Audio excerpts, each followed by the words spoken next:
Morning. I believe we do have some more seats on our lobby, just in case someone wants to have a seat. We'll go ahead and start the regular session of the Yuma County Board of Supervisors, also sitting as Special Taxing District, April 15, 2024, 9 a.m. Board members will attend either in person, by telephone, or remotely via electronic conferencing. We're all here. Can we please stand for the Pledge of Allegiance? Go right to line. Please lead us. Please join me in the pledge. I pledge allegiance to the flag of the United States of America and to the republic for which it stands, one nation, under God, indivisible, with liberty and justice for all. Can we please remain standing? I want to take a moment of silence for Councilmember Gary Knight that passed away yesterday.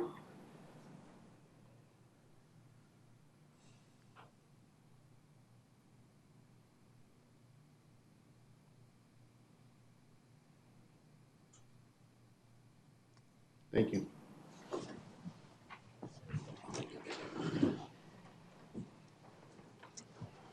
We'll move on to call to the public. Call to the public is held for public benefit to allow individuals to address issues within the board's jurisdiction. Board members may not discuss items that are not specifically identified on the agenda. Therefore, pursuant to Arizona Revised Statute 38-431.01H, action taken as a result of public comment will be limited to directing staff to study the matter, responding to criticism, or scheduling the matter for further discussion and decision at a future date. Public comments may be made in person or submitted by email at publiccomment@yumacountyaz.gov. The email forms of public comment will be accepted until 8 a.m. the morning of the meeting. All public comments will be read out loud during the Yuma County Board of Supervisors meeting that starts at 9 a.m.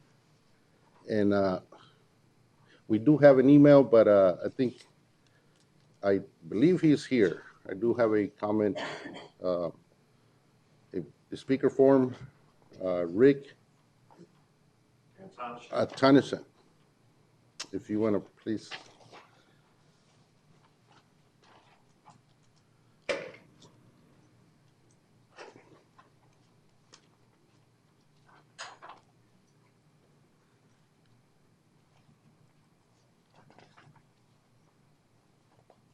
My name is Rick Antonishek. I live at 10173 E 34th Street, Yuma, Arizona, 85365. I have concerns. There's a new development going in on 34th Street between South Avenue 10E and I think it's South Payson Drive. They were out there, they're grading, getting it ready to build the homes. And I asked the guy if I could see the plans for the curb and gutters. They're putting in those rounded ones that you see all over the county and some of the city streets in Arizona. I have a problem with those. If I'm going out for my walk, I have an upright walker, and there's a car parked on the sidewalk or blocking the sidewalk, I have to go down that curb. It's very dangerous. And walkers, if a person's in a wheelchair, I hate to see him having to try to get up that curb, you know, that gutter or whatever you want to call it. And if I have a scooter too, and somebody was blocking the sidewalk. I was going to a friend's house. So I went down on an angle and basically flipped my scooter. Luckily, I caught myself with my leg. That development, I'm probably not going to go into it, but I'm not here just for me. I'm here for anybody that has a problem getting around. This isn't 1930. This is 2024. In the state of Arizona, the counties and cities better start getting on the ball and start designing these things for the ADA federal rules. You're not following them. Now, I will admit, I talked to one of the engineers at one of my complaints, and he came out and measured. The sidewalks weren't even at the right angle. the curb ramps weren't put in per plan. So I blame your inspectors. If it's on the plans right to have them at the right angle and everything, I blame your inspectors for that. People tell me, well, if the vehicles parked on the sidewalk are blocking, call the police. They have other things to do. The police, the sheriffs, I go into the station to give them a list of where I walk and what's going on. And they told me there's a code enforcer in the county, called the county. Nobody knows anything about it. So who is responsible to make sure that the people aren't parking on the sidewalk, because these curb things invite people to drive on the sidewalk, or they block the sidewalk. The developments, the garages are so close to the sidewalk that even some of them, this normal car can't even park in the driveway without blocking the sidewalk. The other thing is the traffic is going to increase on 34th Street. We already have problems even from, I don't know if you know, the RV park there, the golf one, Westwind? what? Westwind. Yeah, Westwind. They come out of there and they're doing 45, and it's not just the snowbirds, it's other people. And they're going down that street. So I've called the traffic. They said, well, we'll look into it. I said, put the speed bumps before somebody gets hurt. They talked about putting speed limit signs up. There isn't any. Haven't seen them. It's been 2 to 3 months. Nothing. Nothing's being done by this county to the traffic. I want to know what the county's plans are to help control the traffic when those homes start being built and putting in, to make it safer so I can back into my driveway. You know, right now I'm starting to put my flashers on because of the way it's built. Like I said, it's not 1930 anymore. And my next step is going to the federal government for ADA requirements. You guys have got to start having your engineers look at that. Look at the turn radiuses. If you ever go into a store and you see black marks all over the curbs and that, it's because the curb radiuses aren't meant for people towing trailers or these truckers going in there. They're too sharp, and the traffic, stuff like that. That's my complaint to this county, and I hope something's done. I don't want to say, well, we'll look into it, you know, because that's just words, you know. Thank you for your concerns. Administration will definitely, You have my phone number, you can have the traffic engineers. they'll get in contact with you and let you know. One of the things about those rounded curb gutters, it saves the contractor a lot of money. They have one machine that goes down that road. On the regular ones, they come up to a driveway. The driveway is angled normally, so wheelchairs and cars and that can go in there without scraping. So when I come to a car parked and blocking that, I got to go down that.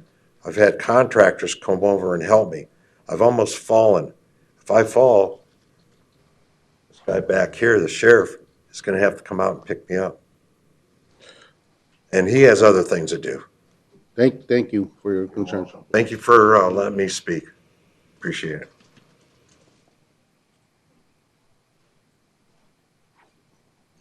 Ian, can you look, contact? All right. Gail Castro Code? Good morning. My name is Gail Castricone. I am the neighborhood advocate for the Avenue B and C Colonia Butterfly Project. A quote from Dolly Parton says, "If you don't like the road you are walking, start paving another one."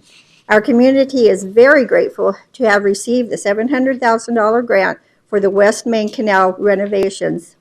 The multi-use path will be a blessing for the families that will be using it. This is a good step forward towards the restoration of the B&C Colonia.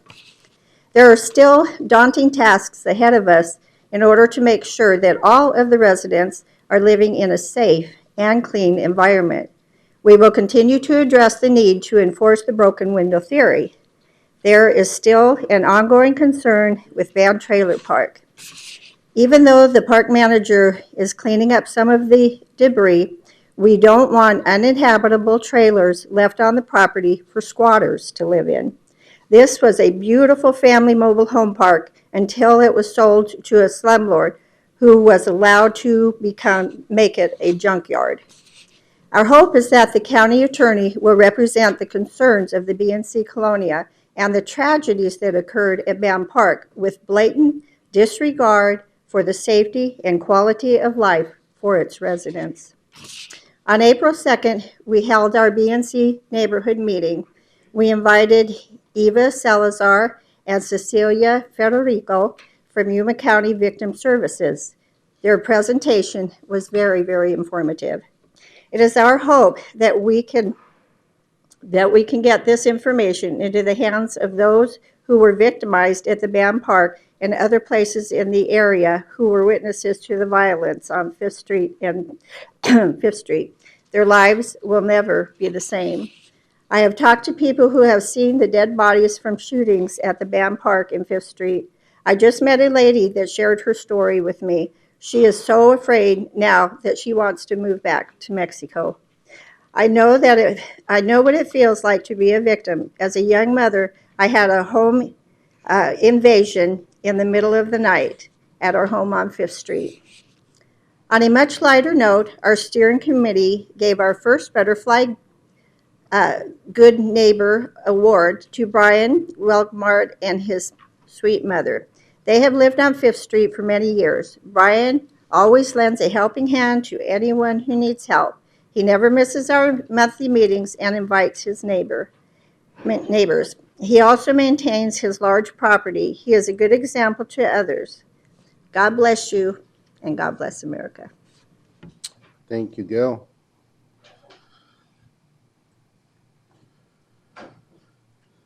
We'll move on to, I do have a speaker form for Shauna Johnson. We'll wait for that item on the agenda. Okay, thank you.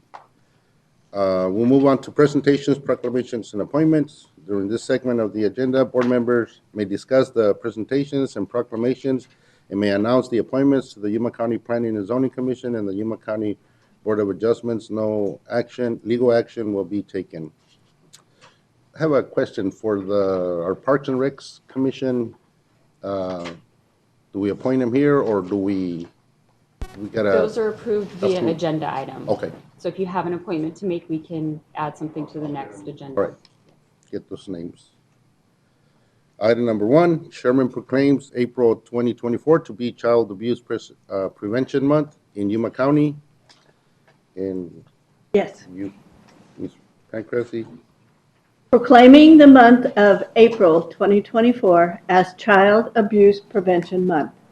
Whereas the affliction of child abuse continues to plague our nation, with more than 600,000 children experiencing abuse and neglect each year, as revealed in the national data.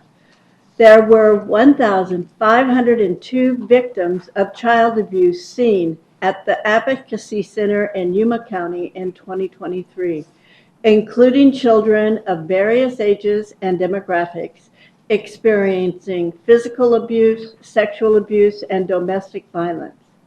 And whereas the most vulnerable members of our society, our youngest children, are disproportionately affected, constituting 15% of all victims, and more than a quarter, 28%, of child maltreatment victims being no more than 2 years old. Child abuse caused the tragic loss of 1,820 children in 2021. And whereas neglect is the most common form of abuse, affecting 76% of victims, while child and family advocacy centers play a crucial role in uncovering and addressing the deeper issue of sexual abuse, investigating 247,000 543 cases in 2022, representing 58% of all cases handled by child and family advocacy centers. And whereas child abuse can have long-term psychological, emotional, and physical effects that have lasting consequences for victims. Protective factors are conditions that reduce or eliminate risk and promote the social, emotional, and developmental well-being of children. And whereas we acknowledge that we must work together as a community to increase awareness about child abuse and contribute to promote the social and emotional well-being of children and families in a safe, stable, and nurturing environment. Child abuse prevention activities succeed because of the partnerships created between child welfare professionals, education, health, community, and faith-based organizations, businesses, law enforcement agencies, and families. Prevention remains the best defense for our children and families. Now, therefore, the month of April 2024 is hereby proclaimed Child Abuse Prevention Month in Yuma County. Thank you, Lynn. And we do have staff from Memberly Space here. Tori? Good morning, Mr. Chairman, Board of Supervisors, members. Thank you for the opportunity to allow us to present the proclamation this morning. I'll state the obvious. Our kids in our community and around our country are our greatest resource. They're the future leaders that will one day occupy those seats. It behooves every one of us in this room today and throughout our community to always pay attention to our kids and to do everything that we can to continue to make sure that they are safe and that they have the opportunity to grow up and thrive and ultimately become our leaders of tomorrow. So thank you for your time. Thank you to Yuma County for your continued support, and we appreciate your leadership. Thank you, Tori. Do we want to present Yes. the text or? Let's go. I don't want to be up here. No, she wants to go down there. Down there?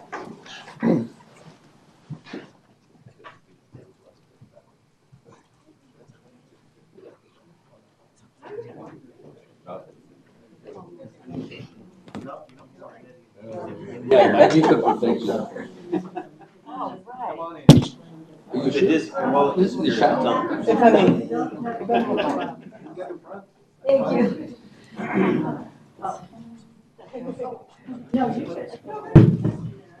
Is everybody that way? I don't think so. There's no more scooting here. Better lean back a little. Okay, I have two. This one.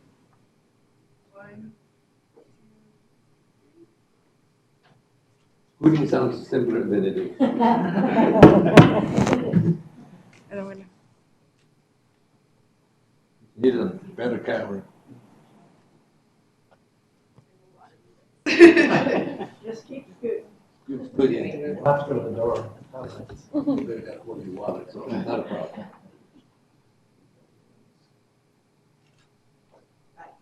One more, sorry. Oh, One more. yeah. Stop breathing. I got everybody, all right. Okay, it's an One, apple. two. 15A or something.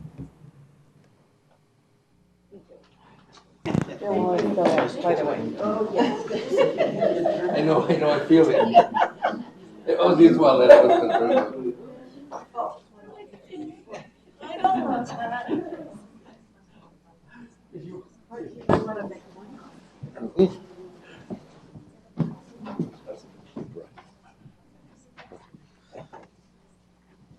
Mr. Chairman, Go ahead.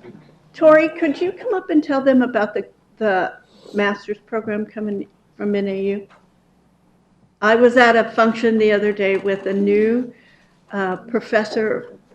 doctor, who is part of NAU. Go ahead, Tori. So Northern Arizona University campus here in Yuma is in its infancy stages beginning to form a Masters of Clinical Mental Health Counseling program here in Yuma County. The hope is that that will then have begin to produce more mental health clinicians that can pursue licensure in order to begin to grow our own, and the hope being that we will change the face of mental health services available to Yuma County residents from San Luis all the way to our East County line. So it is a program I think that offers us great hope. I think that we need to get behind and support it because in addition to the social work programs that we have, this Masters in Counseling program will begin to, a few years down the road, produce more clinicians, which we desperately need. I don't know if you've tried to get mental health services in our county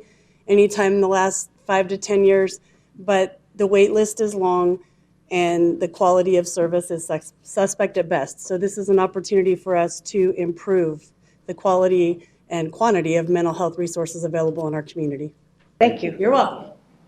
Can somebody raise the temperature a little bit? I think it's kind of chilly for most people. We are okay with wearing a suit, but I see some people shivering. Just keep it like. I like it. Lynn wants it colder. I know it keeps you younger for a while, but Hey. you gotta get out of the 110-degree heat. We'll Are you move on. cold, Tony? We'll move on to item number 2. Chairman proclaims April 21 to 27, 2024 to be Crime Victims' Rights Week in Yuma County. I want to make it clear, I'm not a victim of domestic violence. I'm just going to read the proclamation. Here we go. Proclaiming the week, I shouldn't have said that because who knows, right? Of April 21 to 27, 2024 as Crime Victims' Rights Week. Whereas surviving a crime can have a myriad lasting effect on victims, including physical, psychological, social, and financial issues, and whereas it is necessary to create safe environments for survivors of crime, providing not only support but also access to critical services and above all, hope. And whereas we must listen to survivors and be willing to create new options for support to ensure that all victims of crime can help receive and seek justice. And whereas victim service agencies of Yuma County are hereby dedicated to raising awareness of options, services, and hope for crime survivors.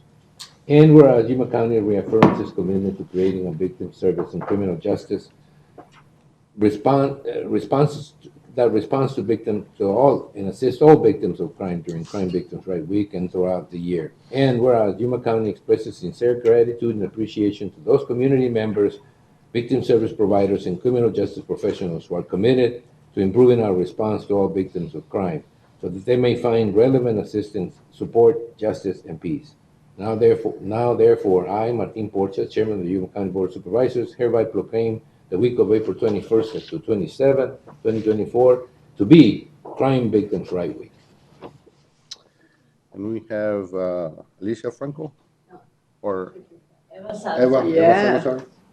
Good morning, Chairman Porchas. Good morning, members of the board. Eva Salazar, Director of the Victim Services Division of the County Attorney's Office, and also the Chairperson of the Victim Rights Committee. I'm happy to accept this proclamation on behalf of all members of the Victims' Rights Committee. This year, we are hosting an invite-only picnic for victims and survivors and some dignitaries. The event will highlight how community can provide options, services, and hope for crime victims. In addition, for the month of April, our committee also supports activities for Child Abuse Prevention and Sexual Assault Awareness Month.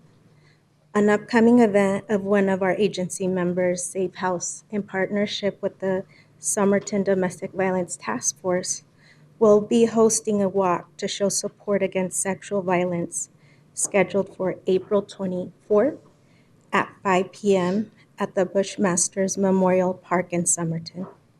We appreciate your support to highlighting the importance of serving all crime victims in Yuma County. Our goal today is to bring awareness to the different victim service agencies and resources available in Yuma County. At this moment, I would like to invite some of the members to receive the proclamation. Yes. Do you want to, up here, but look, I think the picture would be better if we. You have a whole bunch. Okay. Last time I almost had the chairman's wallet, but we moved. Thank you.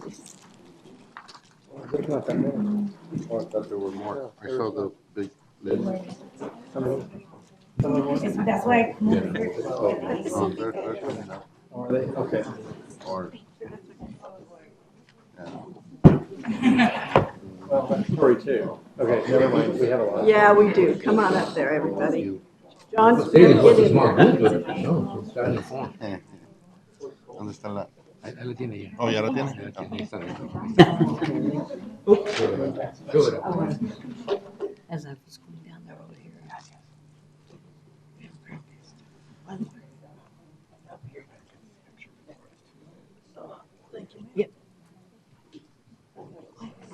Where first? Look to your left.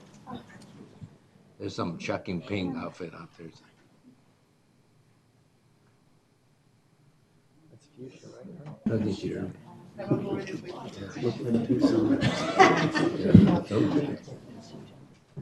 Well, it's hard to guess. Uh-huh. It's like lens. I know, The me brighter. too. The brighter the better.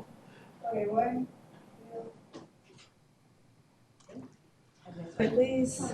And then there's gonna be one more after this as well. Perfect. I'll picture everyone. Thank you. Thank you very much. Thank you, guys. Thanks, John. Thank you, guys. And thank you for all your work. I know where the work is done. I misbehaved. Thank you.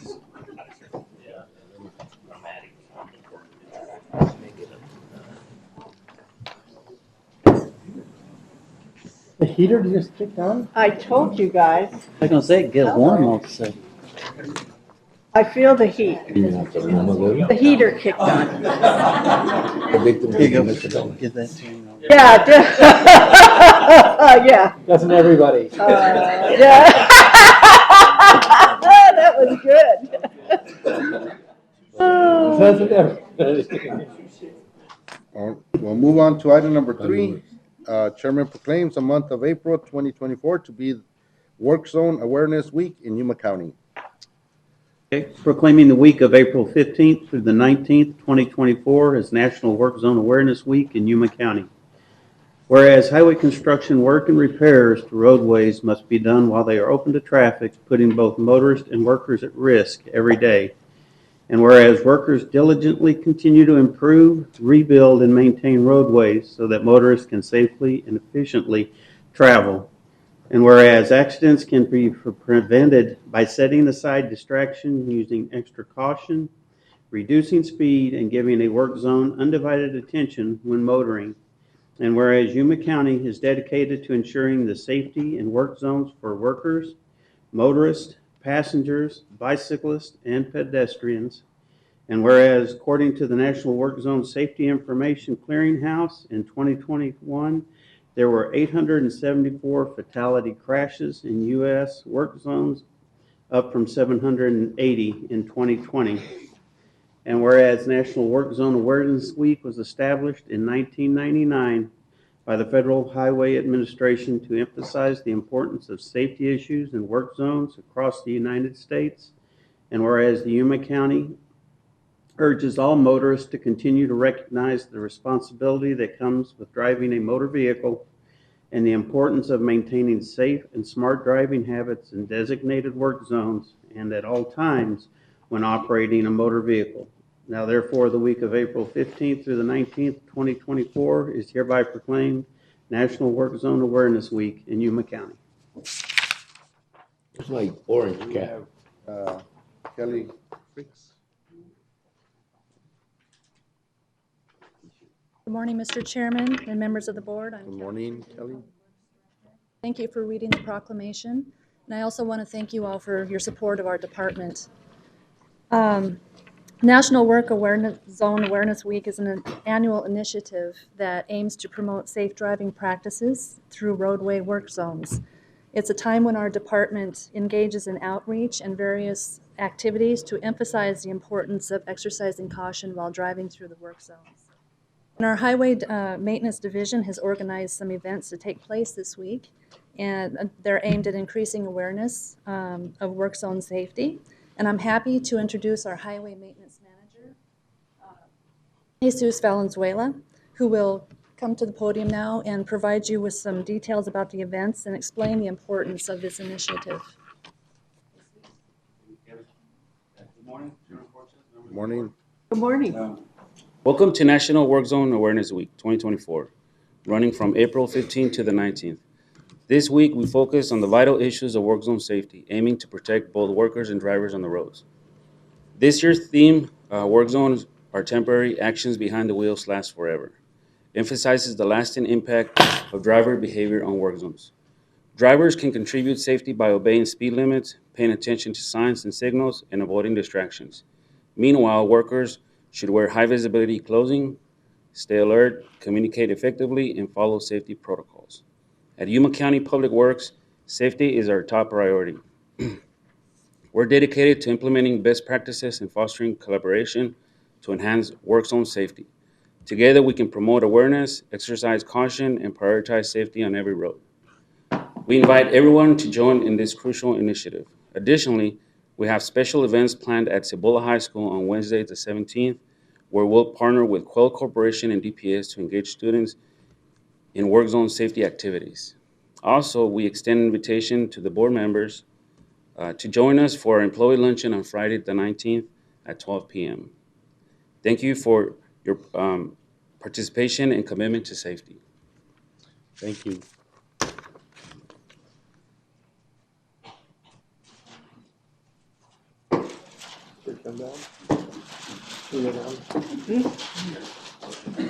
There's my orange. Well, thank you.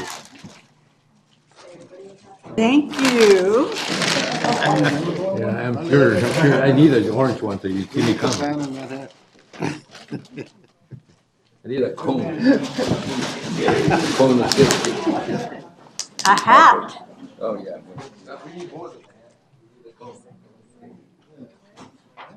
I'm gonna have to put my hat on. Yes.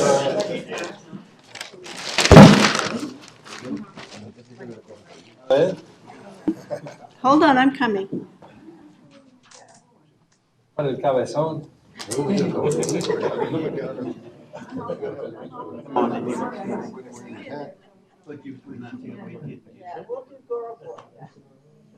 All right, everybody over here. Are you sure? All right, everybody up this way. 1, 2, 3.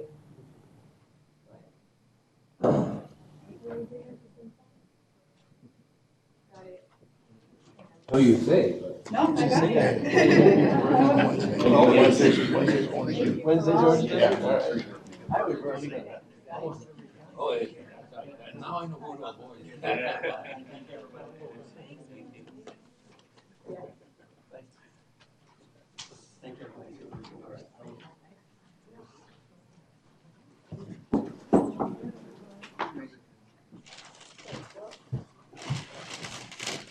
Leave it on, Tony, leave it on, because the light.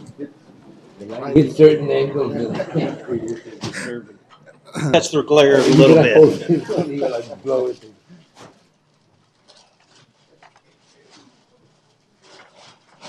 Moving on to item number 4.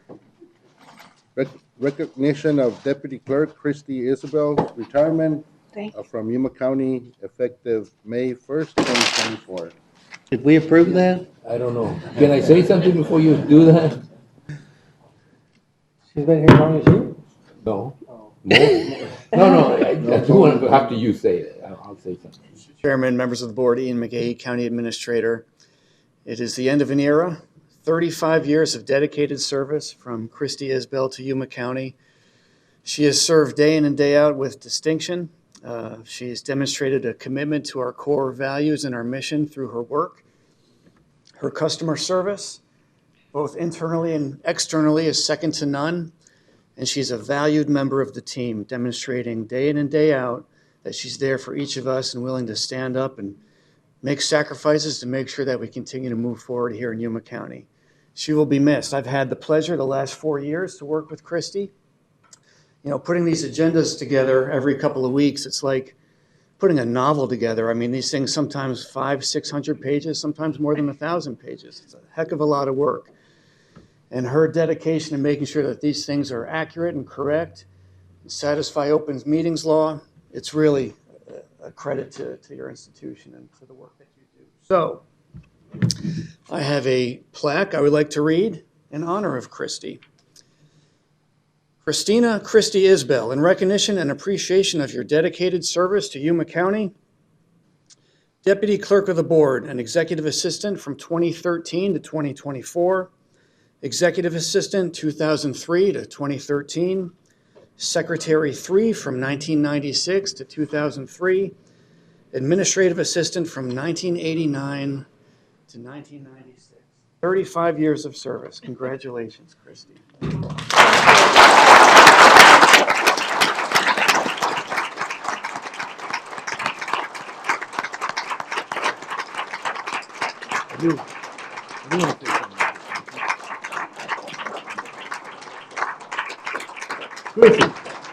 Christy, it's been said that the best person that does the job is the one we don't notice most of the time because the job gets so well done. But I'll tell you what, I am probably, I think, the longest serving supervisor in this podium. And I can tell you right now, you will be missed. You know, I know that your job, you do your job so well that we don't have to look around or notice or anything. And that actually makes it harder and tougher because people like you will be missed. And I'm telling you, I'm really, whatever you do, I hope everything goes well. But I'm depressed to see you go. It's sweet and sour for me too. I am. Thank you. Thank you. Thank you. All of these dates that Ian read off here of different titles I've had, I had forgotten about all of them. But it's been a most wonderful job. I have enjoyed so much what I do. I like what I do. I like helping everybody who needs to have items on the agenda, who needs to know how to meet the open meeting law, how the wording should be to do that. The most important thing, though, to me has been the people I have worked with.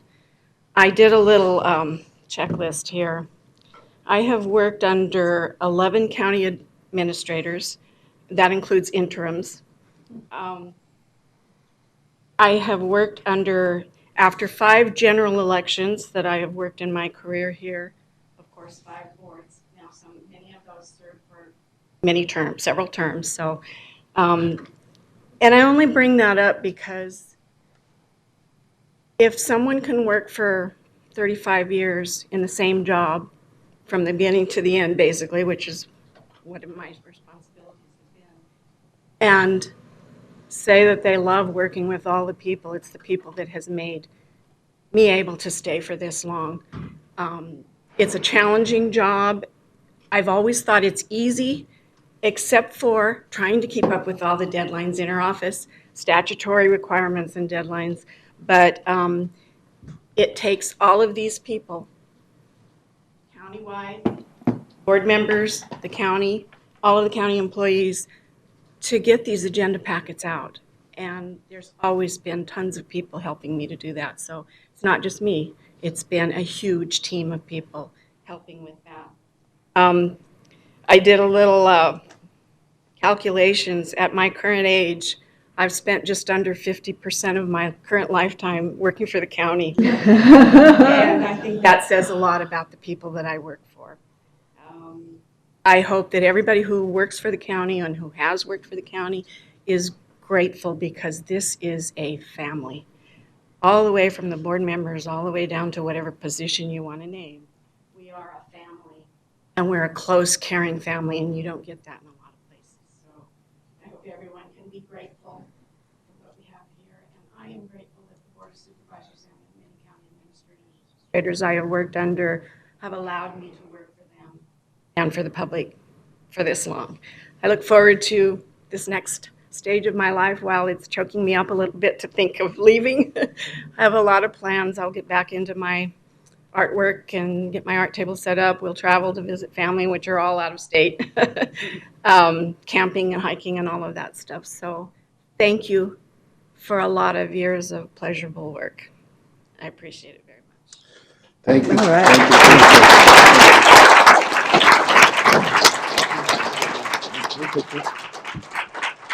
Take a last picture with you. Well, this is the last. All right. Good opportunity to get it one.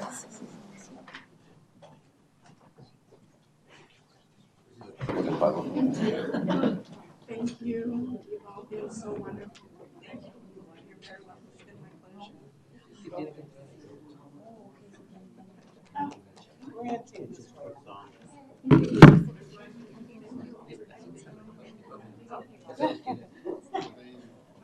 Tony, thank you. With the supervisors and great time. It's been a trip. It's been a trip, yes.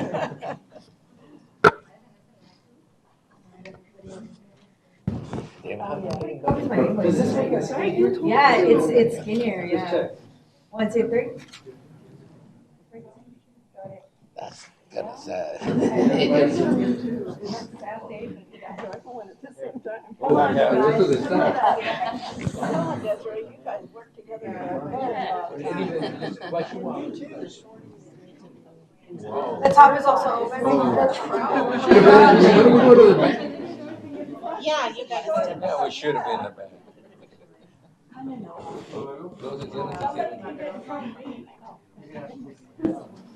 You don't have to think that I actually got it.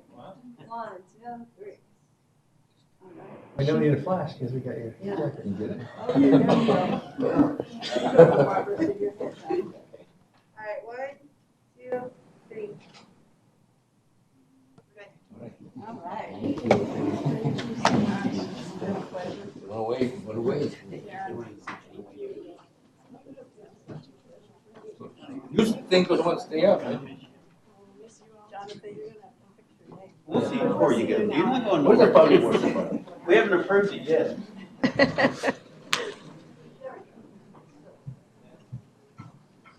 To drill a little hole so it stays.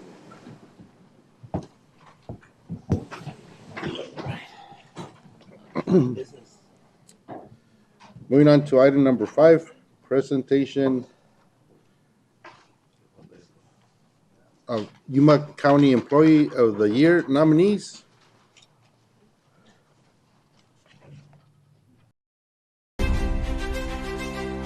Together, let's celebrate the nominees for the Courts in Yuma County Employee of the Year Award, recognizing their unwavering dedication and outstanding contributions to our judicial system. Arnoldo Acosta Aguilera, Court Security Officer, Superior Court. Officer Acosta Aguilera's nomination for Employee of the Year stems from his exemplary commitment to customer service and community safety. His swift and skillful response to a life-threatening emergency showcased his dedication to excellence, professionalism, and public trust. Additionally, he consistently demonstrates competence, diligence, and cooperation in fulfilling his duties as a court security officer, embodying the values of the Arizona Supreme Court's agenda for enhancing professionalism within the state's courts. Luis Torres, Detention Officer 3, Juvenile Justice Center. Officer Torres' nomination for Employee of the Year reflects his embodiment of the county's values and the court's ethical standards. His exceptional interpersonal skills and dedication to juvenile welfare have garnered praise from parents, youth colleagues, and medical professionals. His leadership in establishing a mentorship program for new hires and his commitment to professional development contribute to a cohesive team environment and improved outcomes in the Juvenile Detention Center. He is an invaluable asset to his team, the court, and the county. Susan Malarchik, Probation Services Supervisor, Adult Probation.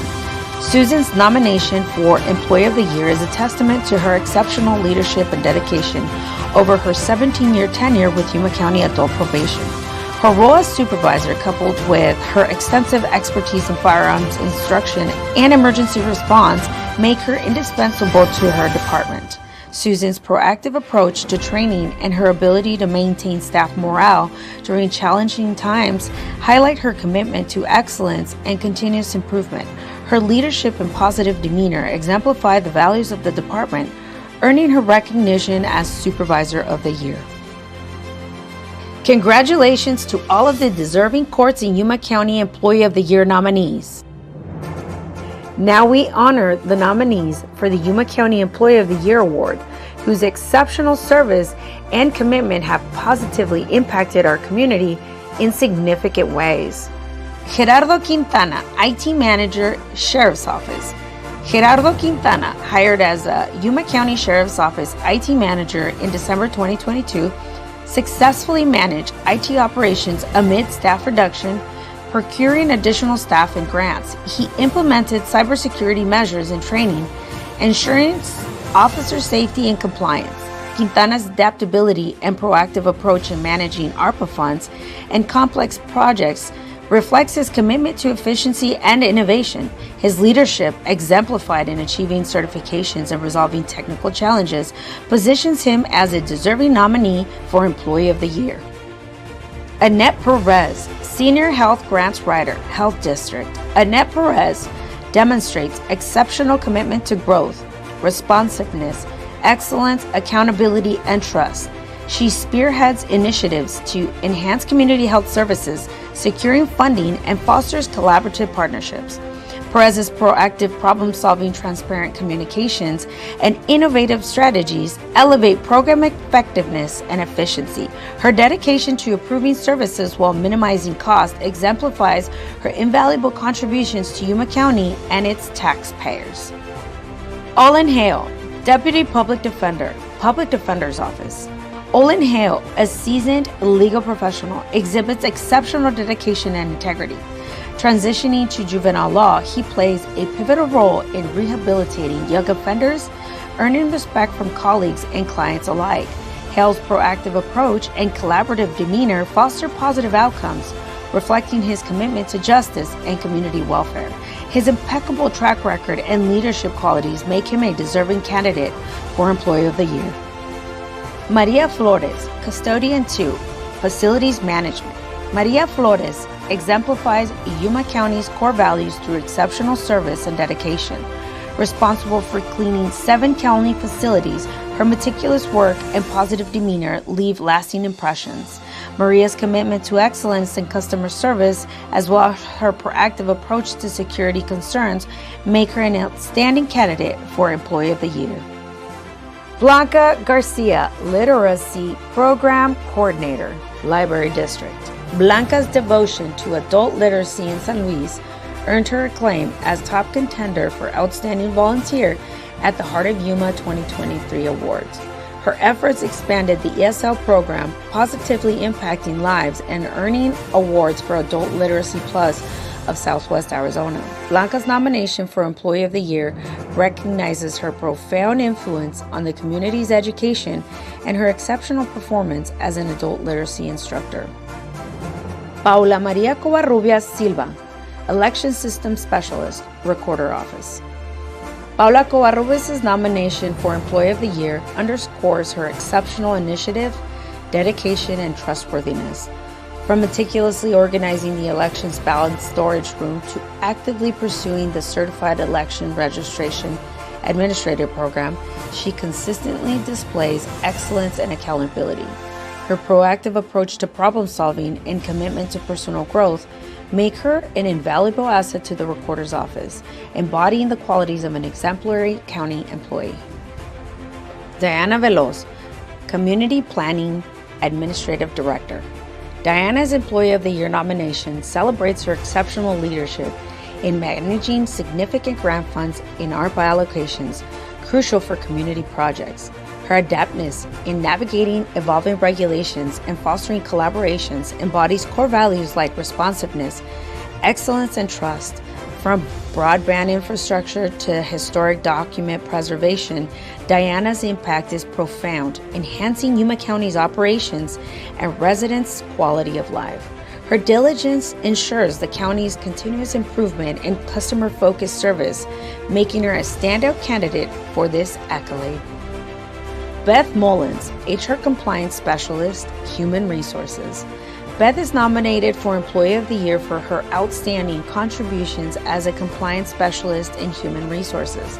She drives growth by implementing process improvement across county operations. Beth's responsiveness ensures timely solutions while her commitment to excellence upholds high standards in compliance tasks. Her accountability and transparency builds trust amongst colleagues, and her initiatives, such as automating onboarding processes and providing Oracle training, showcase her dedication to efficiency and excellence countywide, saving valuable time and resources. Congratulations to all of the deserving Yuma County Employee of the Year nominees. Next, we honor the outstanding achievements and unwavering commitment to safety demonstrated by nominees for the Yuma County Safety Excellence Award for the year. Felicia Vidal, Public Defender's Office. Carlos Marquez, Human Resources. Cynthia Romero, Recorder's Office. Esteban Lopez, Development Services. Cynthia Basie, Engineering. Billy Pfizer, Public Works. Edna Lopez, Housing. Daniel Ornelas, Juvenile Justice Center.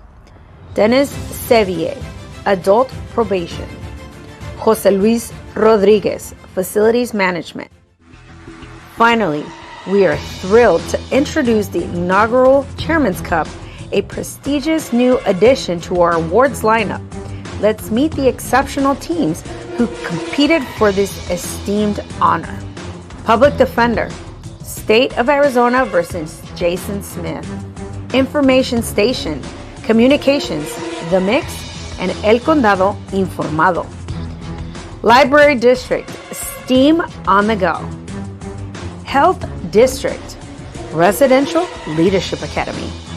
Public Fiduciary, Able Now Accounts. Public Works, Career Technical Education Day. Facilities, Training Plan. Public Works, QR Code Implementation.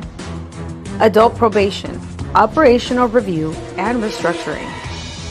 Facilities Management, Project Pipeline. Congratulations to all of the nominees. The winners of each category will be announced at the 2023 Yuma County Annual Employee Recognition Ceremony, which will take place on Wednesday, April 17th at the City of Yuma Historic Art Theater. Stay tuned as winners will be announced on the next episode of The Mix.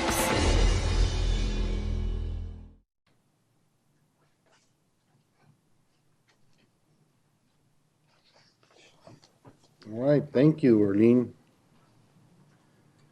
Lara, and they'll be decided on Wednesday.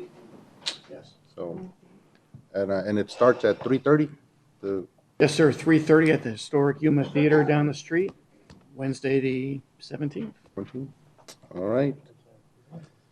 We'll move on to consent calendar. The following items listed under the consent agenda will be considered as a group and acted upon by one motion with no separate discussion unless a board member so requests. In that event, the item will be removed from the consent calendar for separate discussion and action. Mr. Chairman, I'd like to pull items 3 and 5. Okay, we have under the consent calendar, item 1 through 12. Mr. Chairman, I'll make a motion that we approve item 1 through 12 with the exception of 3 and 5. There's a motion and a second to approve items 1 to 12 with the exception of 3 and 5. All those in favor say aye. Aye. Any opposed? Motion carries. Mr. Chairman, can we tackle item 5 first? Yes.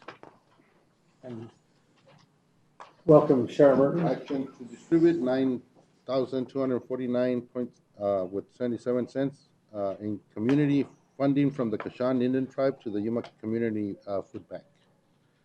Mr. Chairman, we appreciate the partnership that the tribe has taken with us, and we had seen these grants before and wanted to welcome Sharon Merton here to receive that from the tribe today. And if I may, I wanted to make sure that the tribe gets the recognition for it. I was allowing us to do that. Yes. That is the portion that they return to the state of Arizona, and they allow the county to pick the recipients. I couldn't think of a better recipient than the food bank, but I'd like to acknowledge the fact that sometimes they do come, and I don't Yeah, see. they're not here today. They're not here today, but we do want to publicly acknowledge the fact Yes, that definitely. they're the ones actually giving you the grant. We just conduit. Yes, and I'm glad you did recognize that. We serve not a large number of the Kashan tribe, but we do serve about 50 households, largely because of where the river runs. It has excluded them from our purview, but there are about 50 families that we do serve because they otherwise get their food from the state of California. But receiving these funds is very important to the food bank because in this day and age, there's still a huge need that we're hoping that, going forward, it will become less. It's still post-pandemic numbers that we're seeing, which really started in 2021, and we're serving on an average of 500 families per day at the food bank, which is still exceptionally big compared to 2019 when our high was 200. So with these funds, we actually use them to go purchase food because donations are also being impacted by the inflationary period that we're in right now. So we're very grateful to the tribe in recognizing us and supporting our efforts that support their families as well. Mr. Chairman, Sharon, you shared with us last month the increase in the families month over month. Just wanted you to talk to that real quick. Yeah, that was pretty exceptional when we start delving into some of the numbers because we're all about the numbers. We looked at over 700 families, new families, in 1 month that we've received. So it's still a huge impact, this period that we're in right now, and how it impacts the residents of Yuma County dramatically. These people are working families. They're not people that are not working. They're working 2 and 3 jobs, but it's just costs have just stepped up across the board in every level, and we all see it. So the food bank is at least a way for them to manage their what funds they do receive. Thank you very much. Thank you. And I just want to say what the Kashans and also our other neighbors, Cocopas, what they do it's part of how this county really is. I know the food bank gets a lot of donations. I mean, the farmers donate a lot of produce. So it just this county, just how closely we work together and helping out each other. So that is great. I just want to send thanks. I want to say any other community in the United States for all those same reasons. We've got a few of our growers in the room today that are part of that produce that we receive, and that's great nutrition because, as we all know, pulling a carrot out of the ground and eating it within 2 or 3 days is a heck of a lot different than seeing something that's been in there for 2 weeks. Definitely. So, do we have? Make a motion to approve consent item number 5. Second. There's a motion and a second to approve item number 5 as presented. All those in favor say aye. Aye. Any opposed? Motion carries. Thank you. Mr. Chairman, in pulling item number 3, I had questions regarding purchasing limits and wanted to address those, page 83 of the packet. Mr. Chairman, members of the board, Gil Villegas, Chief Financial Officer. We're the custodial of the purchasing policy and the enforcers of the purchasing policy as well. Supervisor Lyons, at page 3, the limits. 83 of 296 in our board packet. We're talking about purchasing limits, the less than 150, the less than 10,000, and then the 10,000 to 50,000. And wanted to suggest that in the less than 10,000, that multiple bid awards couldn't be placed to the same contractor for the same services, which we've seen in the past, meaning that they would offer multiple contracts, for example, the $9,500 range, in order to stay under that threshold. And I would also like to see that amended to written bids, where it references verbal, not necessarily in item number 2, but 3. When we get to that, also see that amended, that we have at least 3 verbal quotes. I'm sorry, from verbal to written quotes in that $10,000 to $50,000 range. May I suggest something? Especially when it comes to bids between 0 and 10,000, that's Yes. too wide a range for Correct. verbal bids, and it depends a lot on the people who hear the bids.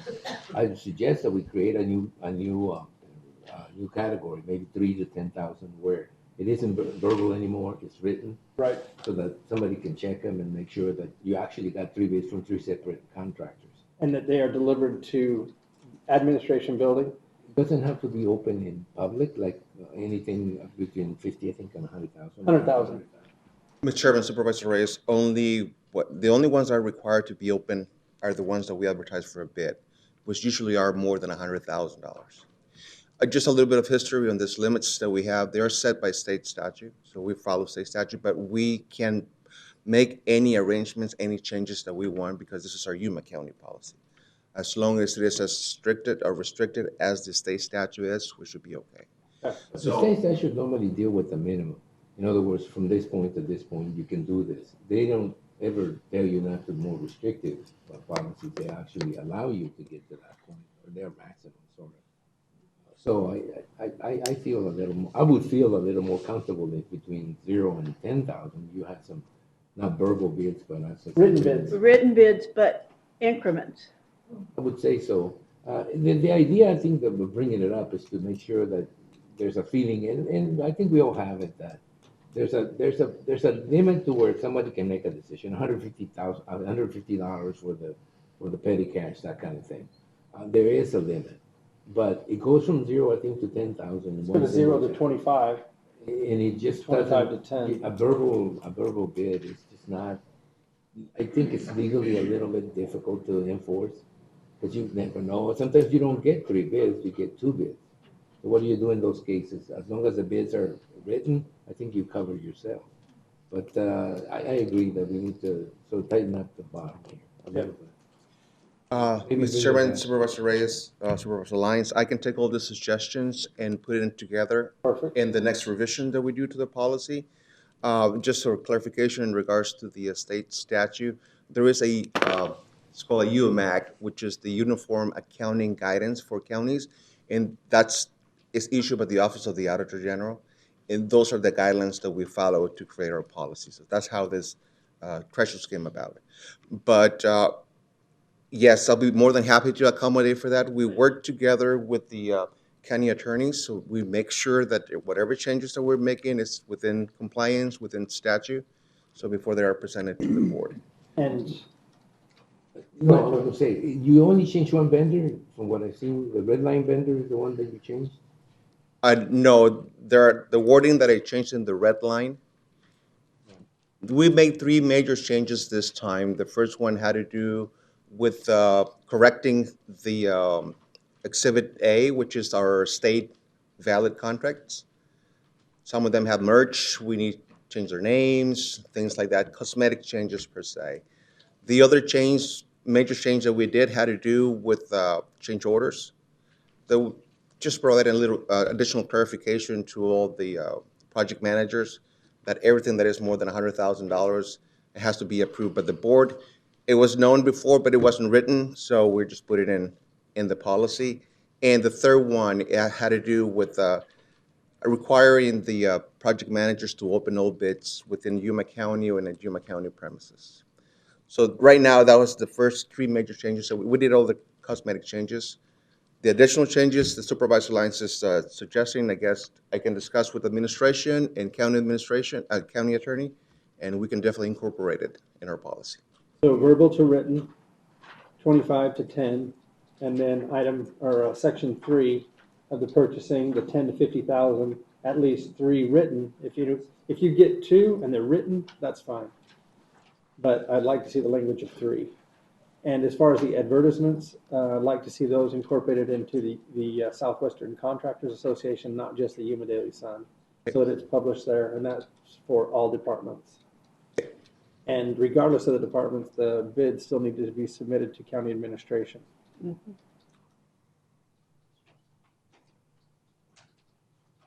Okay, going back to page 95, we used to have Western State Contracting Alliance state contract. Now it's NASPO Value Point Cooperative Purchasing Organization. So we did make a change in some of the similar to the contractors list. And that was the main reason why we made the changes, Supervisor Reyes. That was the main reason why we made the changes this time in the purchasing policies, because some of them were no longer valid, and they were creating some confusion. That's the old pathway to a lot of stuff. So we're notified, yeah, what we need to change.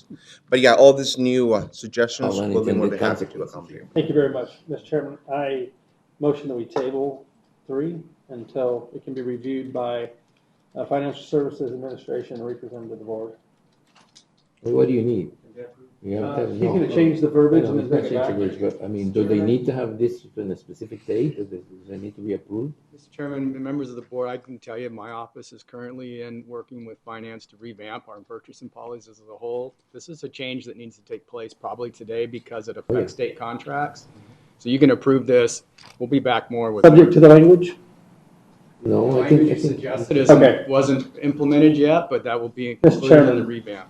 I make a motion that on item 2, purchasing limits, 0 to 2,500, it may be verbal, and from 2,500 to 10,000. I'm sorry, Mr. Chairman, Member John. Those are. The item on today is just these specific changes. Okay. So they're in the Just the process of specific. bringing All back right. a fully revamped purchasing. Okay, perfect. And those comments were going to be utilized when they do that. Okay. Does that make sense? Yeah, Sure. Okay, I apologize. So look, the motion is going to be to approve the item as presented with instructions for staff to go ahead and make those changes, bring back to us. And I'll second that. Yeah, you don't even need to do that. We already have direction. Okay. Have direction. Put the motion, the direction in the motion. No, I just. There's a motion and a second to approve item Yeah, number man. 3 as presented. We should be out of here. All those in favor say aye. Aye. Any opposed? Motion carries. Thank you, Gil.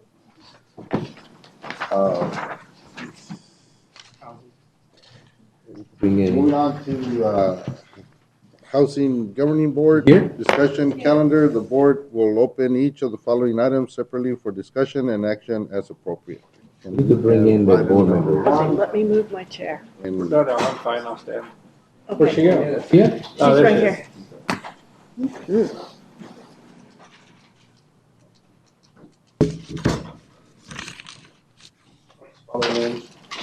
Yeah. You recess that meeting already? Okay. You recess the meeting, went into this one? Recess and I open. should recess the meeting. Won't be- Okay.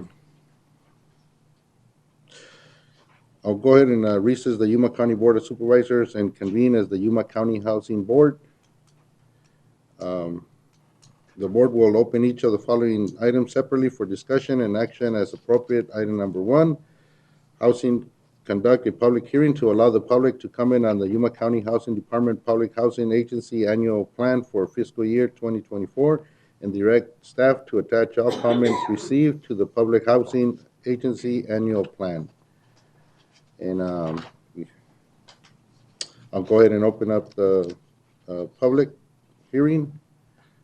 Go ahead. Good morning. Rocio Amador from Housing Manager for Yuma County Housing. Will anyone from the public who wants to conduct It's open, so, but You know, just in case you need a little more detail on this, you have presented a plan, which is an annual plan that you do every year. Yes. It has to go to public hearing so you can get comments on the plan. Plan's available to anyone that wants to see it at any time, either at the Housing Department or at the County Board of Supervisors. So if anybody has any comments on the plan, which again, we go through every year, it's more, there was no changes to the plan. No. And the changes that we make, there are regulations and new policies that need to be implemented. And this is, like you said, this is something that we do every annual.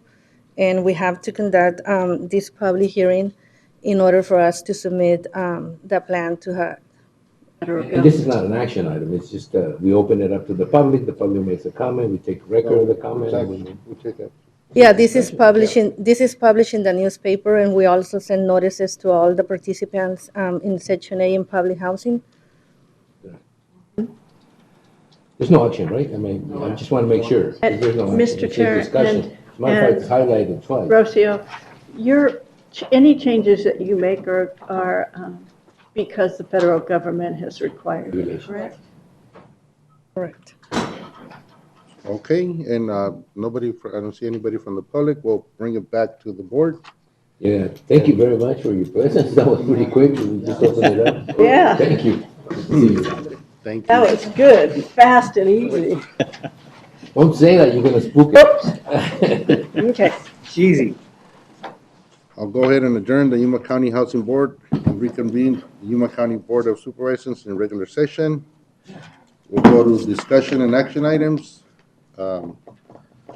Item number 1, direct the county attorney's office to pursue all legal remedies to enforce the default judgment issues in the case of Yuma County versus Shire Thomas Kane, case number S1400CV2 2023-00434, involving assessors parcel 701-58-162, located at 1236 5 East 38th Place, Yuma, Arizona. Good morning, Chairman Porches and supervisors. I'm Minda Davey, Deputy County Attorney. On June 5th, 2023, the board referred the hearing officer cases for Shire Thomas Kane's property located at 12365 East 38th Place to the county attorney for action in Superior Court to obtain an order of abatement. On January 4th, 2024, we received an order for abatement by default judgment, ordering Mr. Kane to abate the violations of the Yuma County zoning ordinance by March 7th, 2024, and it also ordered Mr. Kane to pay civil sanctions. Mr. Kane's property was inspected prior to this meeting and on April 12th, just on Friday, and Mr. Kane has not complied with the default judgment. We are here today to seek direction from the board as to enforcement of the default judgment.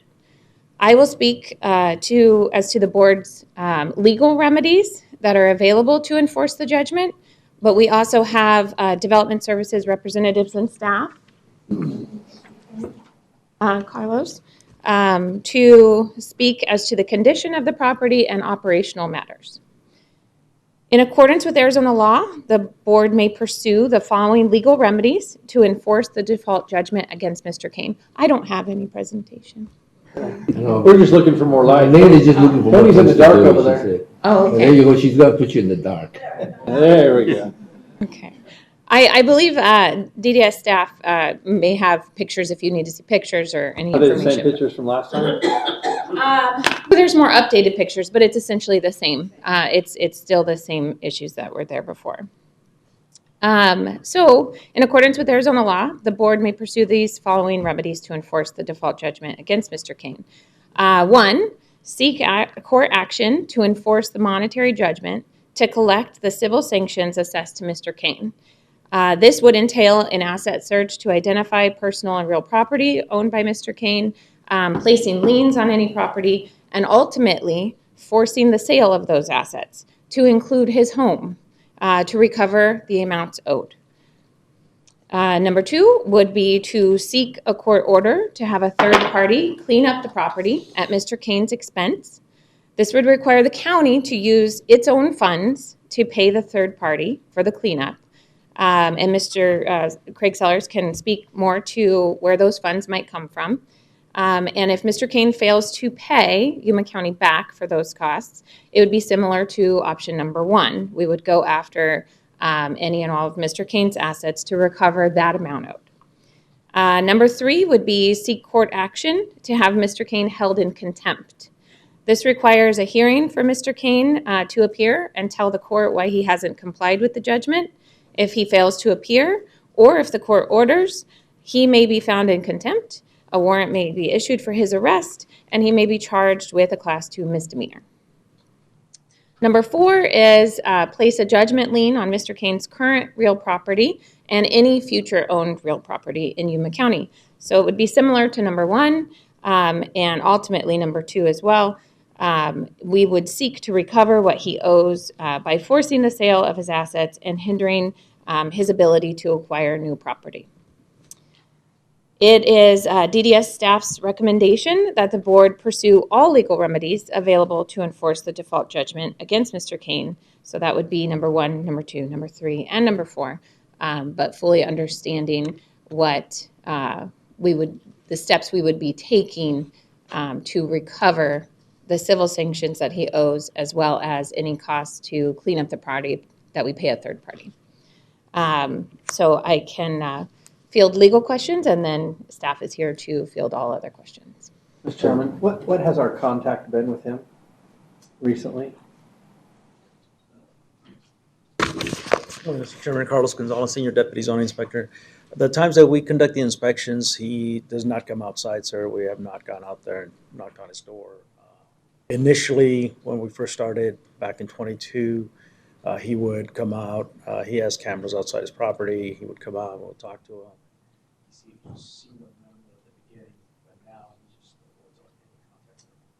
Does he have any challenges, physical challenges? Is he incapacitated in any way? I have not seen any physical challenges displayed. Has he offered any excuses? Initially, I believe it was last year, he was having financial difficulties. They believe he stated that he had a child on the way. They had some more financial issues with that. I believe at one point he said his truck, he was working on to get stuff moved out of there. The truck, I haven't seen it since.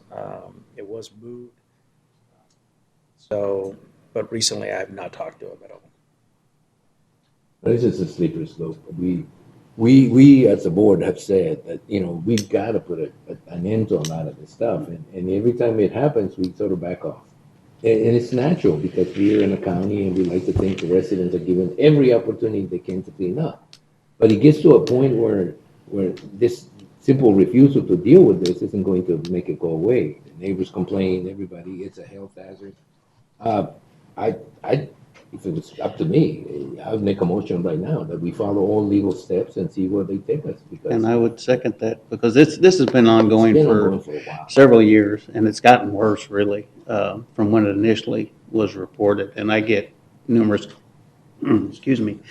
calls from neighbors about the junk, the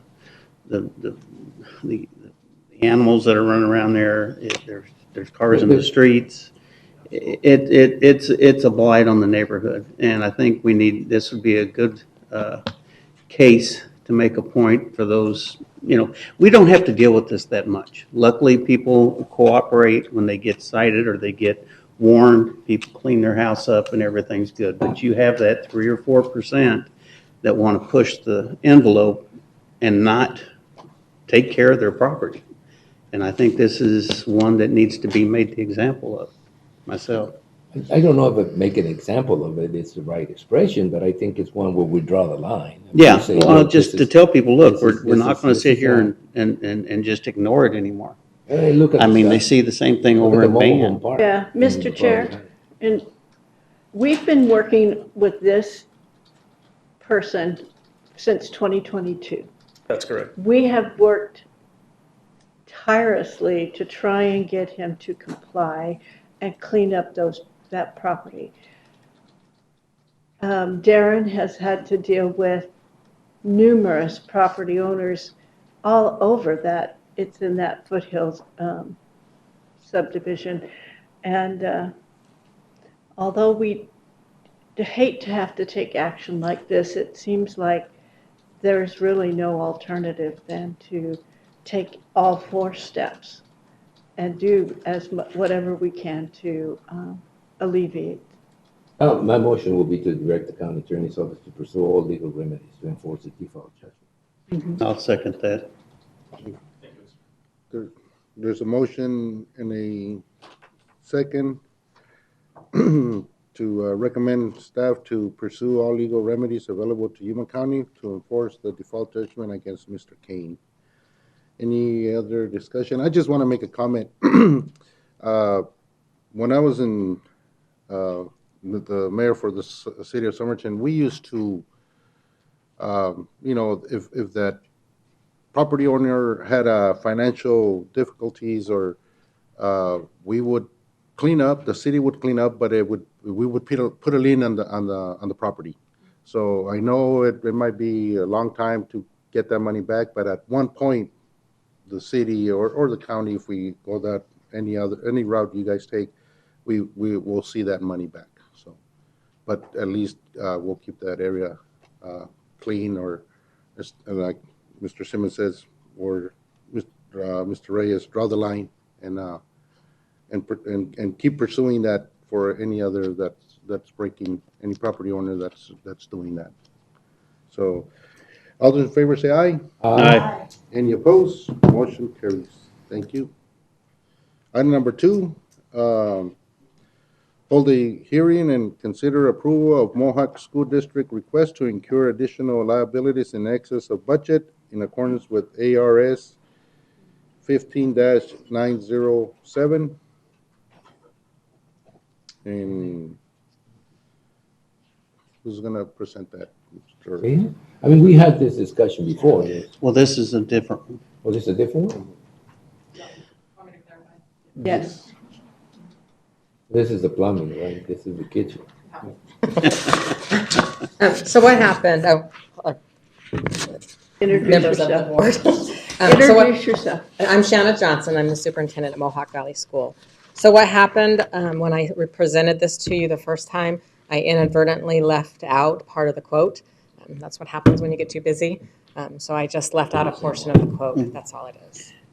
All by mistake. Revised.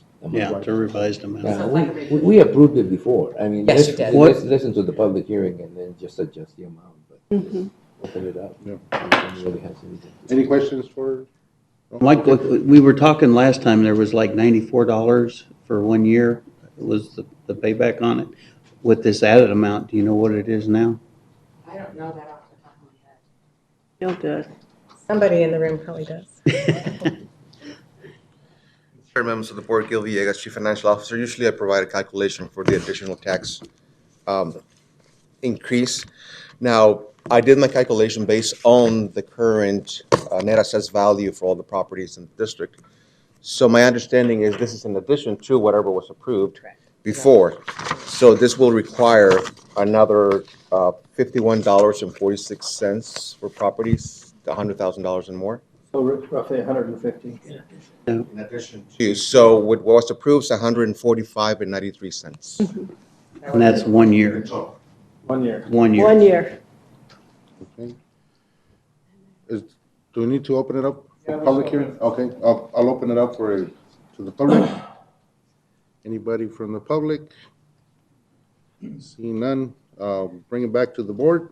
My motion would be to, is this this is an action item. It will be to approve the Mohawk School District's request for additional liability in excess of budget with the kitchen. Also the Kitchen. superintendent of schools. I mean, I should refer it. Yeah. Well, that, I talked to several people out there, numerous people, since I found out this was coming back, since Shanna called me and told me, and it's really kind of split as far as for and against it. I understand that and understand it's a small school and it's needed some attention for quite some time. And the housing is a vital part of the school as far as helping with the teachers. So with that, I'll make a recommendation to approve. I'll second. It's okay. You're thirding it. I'm thirding it, She okay. seconded. I thought you had already I started made it. it, but I think. I know, I okay. thought, yeah, and then I thought maybe, yeah, I know. I thought I was taking you off the hook a little. Tony's moving You're welcome. Mr. Chairman, members of the board, Yeah. it appears that Mr. Supervisor Reyes made the motion. The chairman can choose who made the second. All right, I'll let Darren. Darren should have Darren it. make the second. It sounded to me Like like I said, Darren it's was making a kind of motion. split, so. but yes. Yeah, it's There's It's something that's got to be done. no matter There's a what you do. motion and a second to approve item number 2 as presented. All those in favor say aye. Aye. Any opposed? Motion carries. Breathe. Breathe. Breathe. Okay. Move on to item number 3, Public Works. Discussion and action as follows.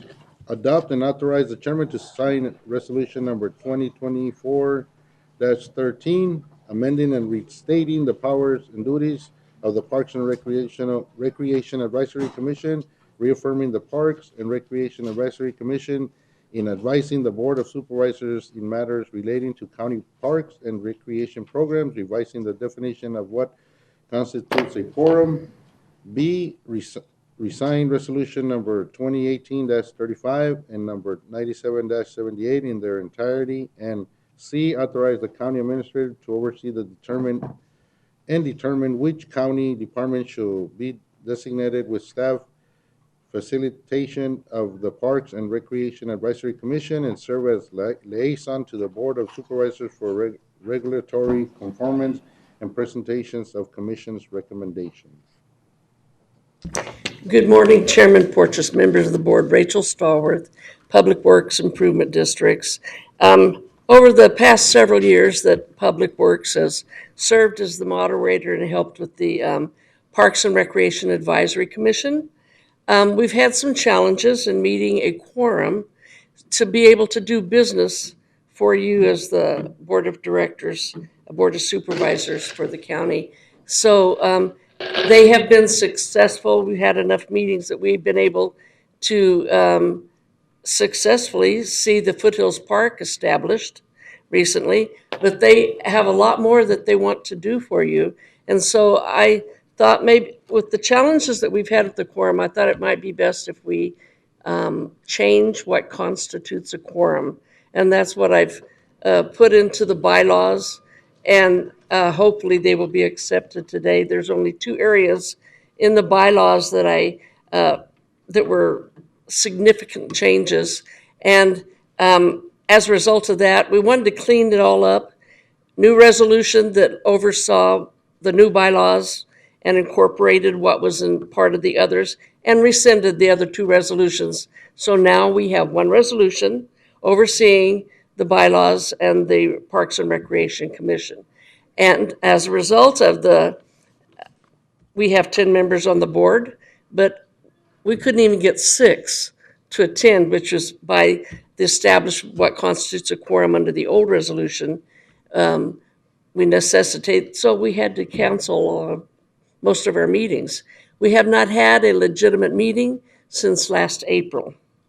So as a result, and what I thought we'd do is just to, part of the bylaws now will say a majority of the current sitting membership of the commission, not including any vacant seats, shall constitute a quorum for the transaction of business, and a majority vote of the quorum shall be required for any official action. So if we have 6 sitting members. If we have 4 there, we'll have a quorum and be able to do business that way. So until we get the other seats filled, and then it can change, so. Well, I'm filling mine up. I'm feeling I'm feeling the pressure now. My people have moved from city to city, from county to county. So I need to reappoint them. But what you're saying though makes sense, because out of the 6 sitting members, you need 4 to have a quorum. Otherwise, the way it's structured right now, even though there's vacancies, you still can't get a quorum until you have 6, all 6 members coming into the meeting. I understand. I think it's fine. I think as a member, as a board member, we need to take a look and have everybody appointed. But So, Chairman Porteous, Supervisor Reyes, as a result, as it goes up and those seats are filled, then the quorum would increase it. rise. I hate it when people die on me. All right. I'll go ahead and make the motion. I'll make the motion. Thank you. So we need to, is this a public hearing? As presented, no. Okay, so I'll make a motion to adopt the signed resolution I'll have the chairman sign resolution number 2014-13 and rescind resolution number 2018-35 and number 9778 in their entirety, and authorize the county administrator to oversee and determine which county department shall be assigned with staff facilitation of the Parks and Recreation Advisory Commission, In service liaison to the board of supervisors for regulatory conformance implementation commission recommendations, which to me means that we're going to make the administrator sort of be like our representative of the commission. Is that correct? Yeah, and what he said, I'll second. There's a motion and a second. All those in favor say aye. Aye. Any opposed? Motion carries. Thank you, Rachel. Let's go back to the options. Item number 4. Back to the option. Discussion Only and two. possible action related to the following county building projects.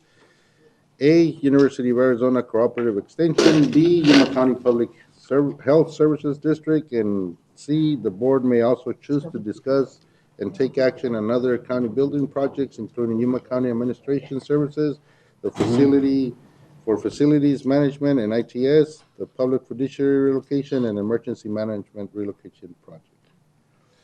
Ian. Thank you, Mr. Chairman. Good morning, Chairman Porteous, members of the board. I'm Ian McGahey, County Administrator. At the February 21st Board of Supervisors meeting, staff presented a proposed budget for multiple Yuma County construction projects to align with available construction program funds of just over $91 million. The chart on the screen shows the current approved budgets in bold in the right column for these projects. No action was taken on the University of Arizona Cooperative Extension Project, which is what we'll be discussing today. So just some background on the numbers. The Yuma County Administration Services Building project budget had been set at an earlier meeting. Funding for the emergency management project was removed from this list as it is now being funded with ARPA dollars. The Health District Remodel and Expansion Project, as well as the ITS Facilities projects, were reduced in scope to fit the overall budget, anticipating a spend of $5.5 million for the U of A Cooperative Extension Project. And so for the Health District project, that reduction meant deferring the warehouse, reducing square footage of new construction, reducing the extent of interior renovations, and reducing the extent of realignment of existing program space. For the ITS Facilities project, the reduction in scope involved removing public fiduciary from the project and placing them down the street at the former Hofstadter building, which reduced the new building requirements by 4,800 square feet. It also removed square footage for it reduced square footage for the two remaining departments by between 500 and 1,000 square feet each, and eliminated proposed warehouses and other site improvements. Excuse me. So these scope reductions have allowed for up to $5.5 million to be used for the Cooperative Extension Project. And as you know, the county is required by state statute to provide reasonable office space for the conduct of extension work in that county. And we all recognize the valuable service the extension provides to our community. So staff is presenting two options this morning. The first is to provide up to $5.5 million minus the land acquisition cost for construction of a building at the West County 15th Street Ag Center location. The second is to provide necessary funds to ready space here at this building, 198 South Main Street, to accommodate the extension. Option one provides certain advantages for the extension, which I believe Extension Director Russ Engel would like to speak about momentarily.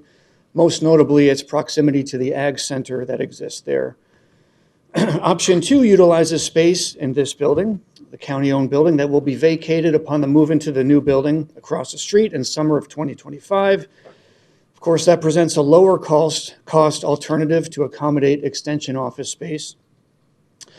With the 60-plus current building staff of this building relocating out, there'll be plenty of available parking. The building, of course, sits in a safe, convenient location between a popular coffee house and the Children's Museum.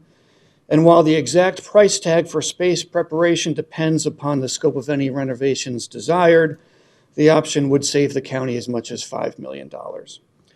So I and other county staff are available to answer any questions needed. But with that introduction, Mr. Chairman, I hand it back to you. Let me just define this. No matter where it happens, it's going to happen on county land because we can't be able to give a building. So if we spend the $5.5 million to set up office space down at the agricultural, the extension of Avenue A, and I think it's County 14 excuse me, 15. So if we do it, if we say we're gonna do that, it'll take time. It'll take time, and it will probably be just as costly as it works, as it looks to me. I mean, we keep getting these options to keep redoing them. The other one is to set up something that can happen next year when everybody moves out to the new building. The question for me would be, what does Russ think about it? How does he? I mean, I know the agricultural field, the agricultural segment of Yuma County, it's support. I don't think there's any doubt that you support just making sure that they're fit somewhere, and that the fit's comfortable. So what are your thoughts? Good morning. Morning, Chairman, Russ. Board of Supervisors. Russ Engel, I'm Director for Yuma County Cooperative Extension. So yeah, we've been looking at this for about a year now. We've looked at several alternative places and locations and purchasing various pieces of land. None of them, including this one, really meet our needs. And I can go into that, but so December 4th, you guys, I thought, approved and directed staff to proceed with the purchase of the 2 acres and constructing a building out on County 15th, what we call the Mesa Farm. That process was in motion. We have the process already started for the county to purchase 2 acres. It's been approved. The proposal to sell the 2 acres has been approved all the way up through the president, the provost, vice presidents, and it was scheduled. My understanding is it was scheduled for the June Board of Regents. That's the final step, the final approval. We had to do a survey and get an appraisal and have things in place to go to the Board of the Board of Regents in June for approval of the sale. So it was already in motion, and I think it still essentially is. I don't know. Do you know if the appraisal and we started the survey and the appraisal? I've been out of that loop. I've coordinated internally with getting the approval of the concept, but as the steps to get it to ABOR, I've been out of that loop. But my understanding is we're already down that road, and we were already scheduled to do this in June. So at the site, right? Pardon? The site. You're talking about the site. Purchase the 2 acres on that site, correct. Which will then allow us to build a building. Yes, correct. And at this particular time, the budget is $5.5 million. Right. So and then minus the sale of the land. So then on the February 21st meeting, that realigned budget, and we understand the need for that, and you only have so much money. Everybody took a cut. Nobody's going to get what they want, and I guess my proposal or my thought is, and when I was at that meeting, I thought the motion was to approve all of those as they were, noting that you could go back and look at any one of them individually in the future to relook at them. But I thought you approved all of them. Actually, I thought you asked for it delay. I thought that you wanted to take some time and look. No. Like I said, I understand the 5.5, it does not probably will not do everything we want. But the minutes do say that you approved everything except cooperative extension. So whatever the intent, if the 5.5 there, our preference by far is to continue working with the designers. We will do absolutely everything we can to reduce cost of building that building. I need a building that just has the infrastructure, just the utilities, the walls. We are going to provide all of the furnishings inside. We'll probably put $2 million worth of equipment in there. We've got $1 million of equipment in the plant pathology lab that we'll move over there. We then will outfit all of the other labs with the equipment they need, all of the desks, all of the furnishing, all of the IT stuff. So we'll work with the designers to cut the cost. And the other thing, we can defer a paved parking lot. We can defer a lot of stuff too. The beauty about going up there is it allows us to expand and do the future stuff we need to do on the 2 acres that you will own and the adjacent land that U of A owns. We've had lots of plans in the process that we've delayed on because we really don't have the space and the ability to do it right now. Up there we would. We can put in demonstration gardens, greenhouses, cold storage, for 4-H. We've had plans for a rope course. You're not talking about. Not those 2 acres. That's why I said the beauty of this is we're locating the building right on the boundary line. So right out our door onto our land, we can do all these other things with grants and donations. We can do all these other things we've always wanted to do. I need the bare minimum to get my people in there in the labs that are critical to their work. But like I said, we're putting all of that. We will do all of the equipment. We will do all of the kitchen equipment. All we need is the infrastructure, and we'll figure out how to outfit everything for our needs. You do understand that whatever the time it takes to get that access to that land is going to be delaying the time anything can be done on that site. So what you want to do now is to ensure that those $5.5 million will be available when the site's available, right? And I want to make sure that the legal process and the administrative process takes place. Don't want to see more options. I thought we were going to look at more options, and I'm going like, oh, Jesus Christ. But again, I think that everyone here agrees that something's needed for the extension. But we started with the $500,000 budget, then we went to $2 million, then we went to $5 million. Now it's $8. It was $8, and like I said, and I've stated in the past, I have never given you an estimate. I've given you what we needed in facilities, and we'll work with the designers to figure out what that costs. And like I said, let us do what we can with the 5.5. We would rather be up there and not get everything we want, but be able to have the location is ideal and have the ability to do the things we need to do in the future to grow. Okay, Russ, let me just ask the question again from here. Gil, we do have the $91 million, right? Because we do? Just answer that question. Don't stop. Sure, members of the board, that is correct, based on the last. So if we put the U of A back into the budget at 5.5, it would be okay in terms of finances. We won't have to cut any other project down. We won't have to look for anything else. Because I saw zero out, the emergency manager service was zero out of there.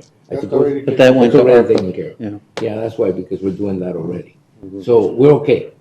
Just wanted to make sure.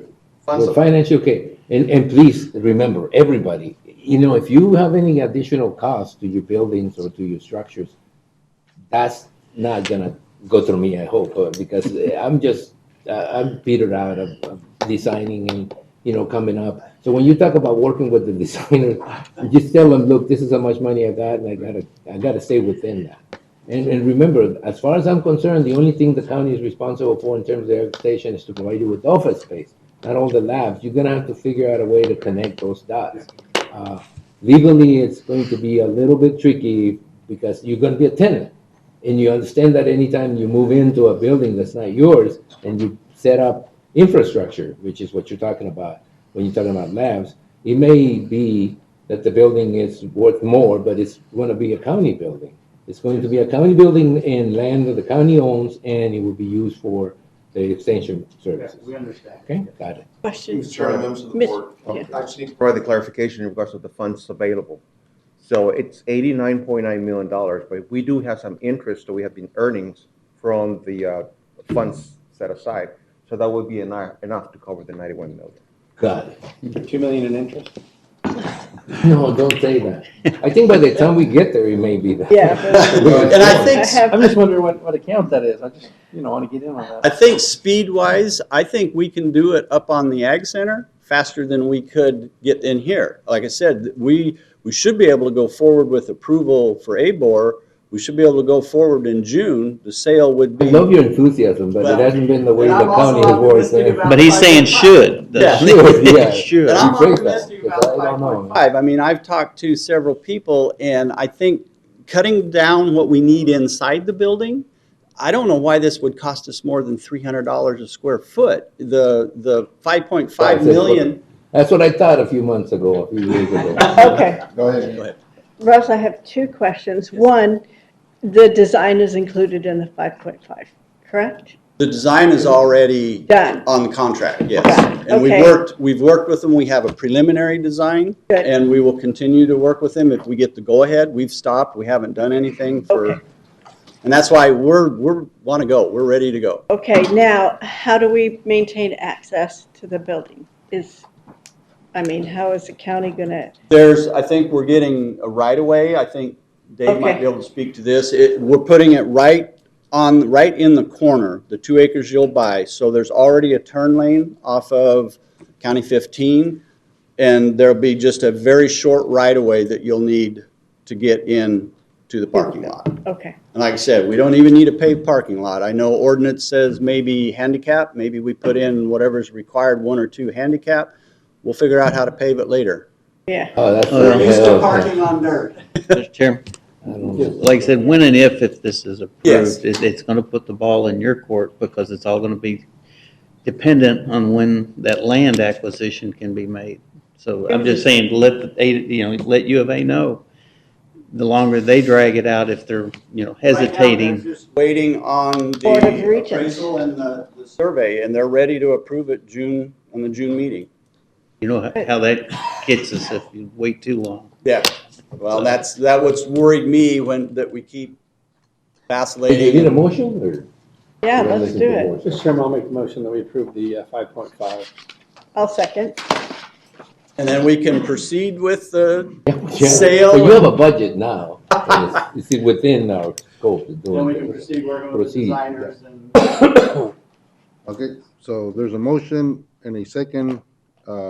Set aside $5.5 million at the budget for the. 5.5 for University of Arizona Cooperative Extension. Any other discussion? All those in favor say aye. Aye. Any opposed? Motion carries. Thank you very much. I appreciate it. Thank you. We hope we don't see you again.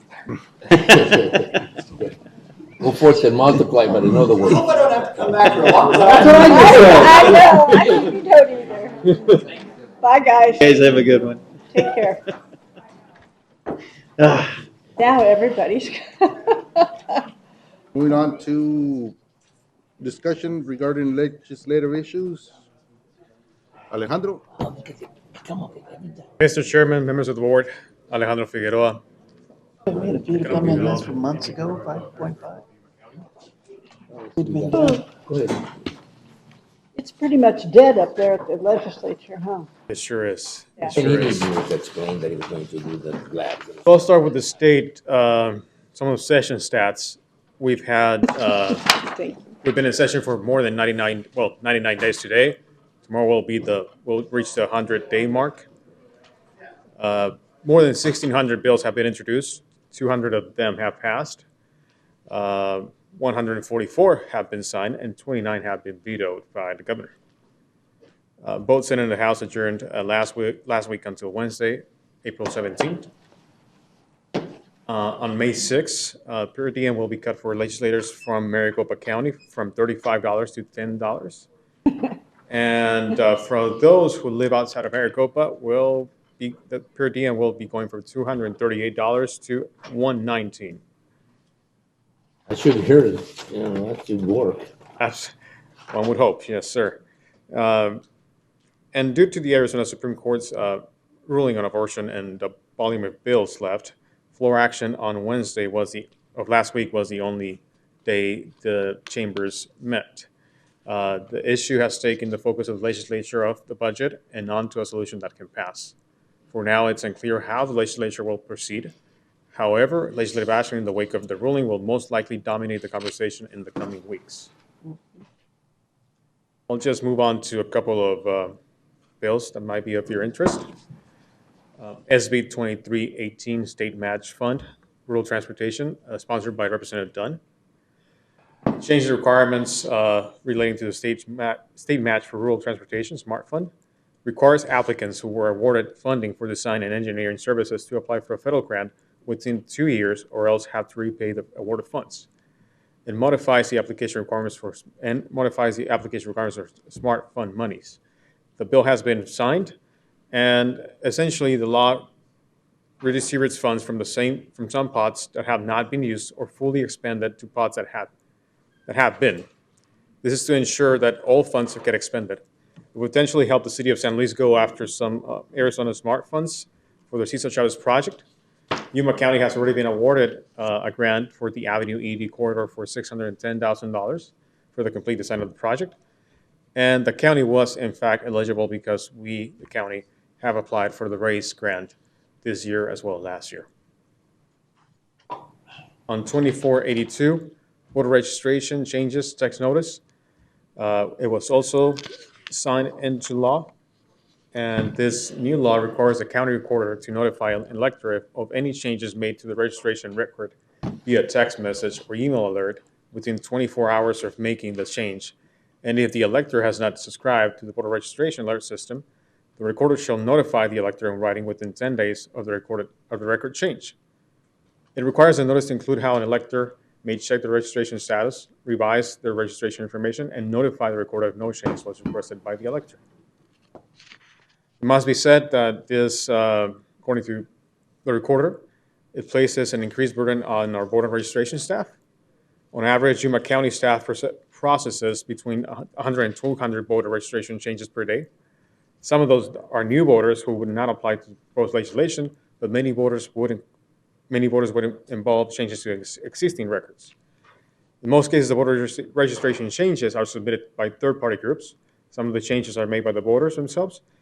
And if the recorder's office is expected to text, email, or send a letter to every existing voter who has a change made to the record, that will, and I quote, involve a great deal of staff's time per our county recorder.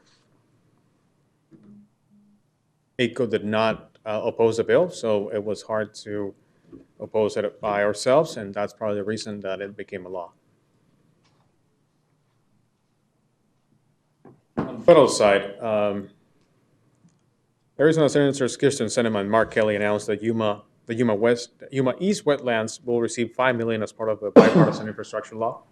The funds will be used to design and replace a system used to remove water around the wetlands, replace pumps currently fueled by diesel with electrical pumps, extend concrete canals, and bring electrical power to the conservation area to allow for technology updates. Also, Kelly and Sinema also announced that there's $9.5 million coming in for the World Hunger in Yuma from Shelter and Services Program funds, also known as SSP funds, which are used to reimburse local governments and nonprofits that provide shelter, food, and transportation. Sorry about that. To asylum seekers arriving at Arizona's southern border. In December, Kelly and Sinema urged the Department of Homeland Security to distribute additional SSP fund to border communities in Arizona and criticized the failure to prioritize border states for SSP funds. Pima County will receive $21 million, Maricopa County will receive $11.6, and World Hunger in Yuma will receive $9.5. For clarification, that is going 100% to Amanda. Is that what she's called now, World Hunger? Good. No, they got the grant, but they're doing it directly or specifically to her. Oh, I see. Mhm. So it's like a conduit. It's not. Do they have an office in Yuma, World Hunger? No, not that I'm aware of. That's what I thought. I said, oh, that's weird. Yeah. They get to keep their 10% administrative fee. Mr. Chairman, Supervisor Lyons, that's how I got it from Cinemas and Yes. We clarified, the mayor and I did. Perfect. Thank you. On international and border affairs, the U.S. General Services Administration, GSA, hosted a community representatives committee meeting on Wednesday, April 10, to share the latest update on the remodeling expansion project of the San Luis One Port of Entry. Phase 1 of the project is projected to be completed by the end of 2026, which will expand the port's current capacity of 8 lanes to a total of 16 lanes. The challenge now is being able to staff the port appropriately so that it may operate at its full capacity. Then following GSA's meeting, by the way, Supervisor Pancrasi joined us at that meeting with GSA. Yeah. And following the GSA's meeting of the city of San Luis offered a welcome lunch for the new port director, Chris Leon. Community representatives had the opportunity to get to know the port director and share their concerns and ideas for the port's operations. Lastly, on a positive note, I would say, Mexico, in January, Mexico was the #1 U.S. trading partner with $64.5 billion in total binational trade. Some of the top commodities traded between the two countries during the month included auto parts at $3.3 billion, commercial vehicles at $816 million, passenger vehicles at $800 million as well, and gasoline for $279 million. That will conclude my presentation, Mr. Chairman. Members of the board, if you have any questions, comments. So the announcement of the new port director was done with former Chris Leon is my conversation with the board director, he's going to be here in the next month or so, officially running the board's operations.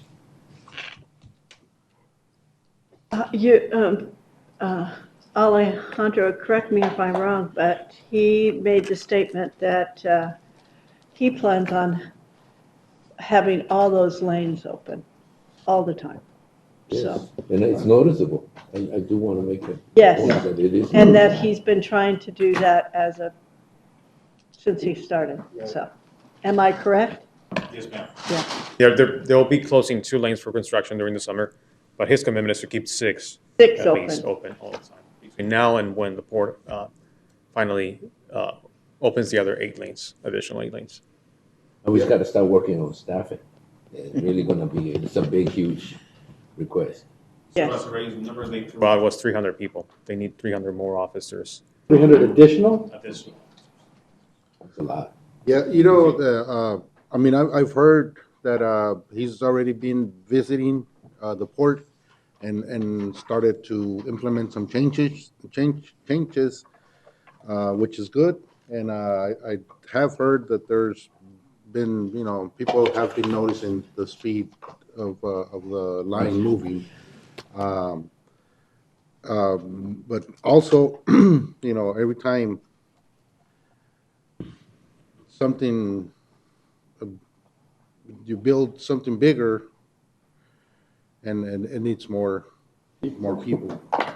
I'm hoping we don't see that across. Just because we're gonna build something bigger, it doesn't mean that, and I'm just saying. Sort of get people to Yeah, want it. but it comes sometimes, I know sometimes it's needed, but yeah, that port, obviously, as San Luis, Mexico is growing, the county is growing, more people or jobs in the field to get across, and obviously faster. The time is what's critically what's at stake here. He'll need our help to support new agents there for that port. So I just want to make sure that we all understand that building is going to require maintenance. It's going to require a lot more staff just to keep it as it is. So what we're talking about is, let's not hire any more secretaries and people like that. But we're going to need to make amends. There's a lot of new buildings. Yeah, Administrative assistants, yes. We can all talk to Ian. Yeah, we can talk to Ian. I'm sure. Anything else for Alejandro? Just if I may, Mr. Chairman, there's some legislation in place bipartisan legislation sponsored by Cisco Mani and Stanton, Representative Stanton, Representative Cisco Mani, that has yet to be assigned to a committee in Congress, but it addresses the issue of improving the process of hiring new CBP agents. Right now, it takes 18 months to hire a CBP officer. Mm-hmm. So I guess we'll probably hear that first when we get to meet or have a meeting with Chris Leon. He'll probably bring that up and we can start addressing that. Yes, Mr. Chairman, I'm working on that meeting as soon as he moves to Yuma, back to Yuma. Okay, thank you, Alejandro.